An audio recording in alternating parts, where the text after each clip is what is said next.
saya apa. Dia bagi tebut bagi tahu apa tadi.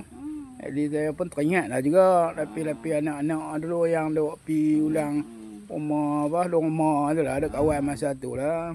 Yang saya ingat seorang yang hak bisu tu meninggal accident kan. Itu saya ingat tu lah.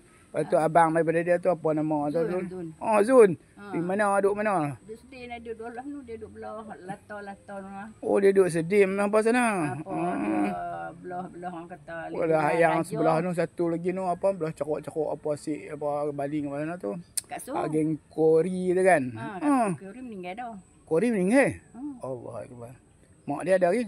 Kat Su ada lagi. Ada di mana dia? Duduk sana? Kupang. Oh Kupang tu. Loh hak tu satu kes saya tak ada ni lah, tak ada hubungan, tak ada kontak apa kan. Kat Bedah tak ada dah.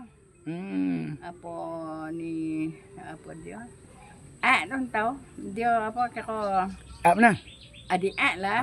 Dia kira apa? Dia lapi saya duk kawan dengan dia lah dulu ni. Apa dia orang kata dia lapis-lapis apa? Apa Halim pun dia tak kenal, dia rasa seluar tapi tak kenal, dia baru duduk sangat di tu. Dia takkan dia duk kawan dengan anak Mak Cati nama apa? Ada umur lah ni duk berubat kan. Umur. Itulah pandak. Pandak Chow.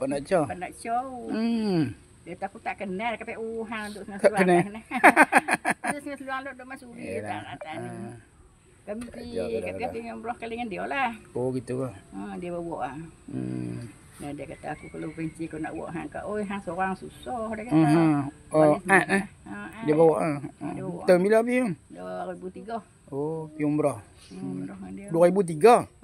Oi lama dah 2025 dah 4 tahun 3 tahun. Oh 23. Apa? 2003. 2003, 2004, 2005 lah ni. 2023. Bukan 2003, 2020 lah. Bulan 12 tu lah.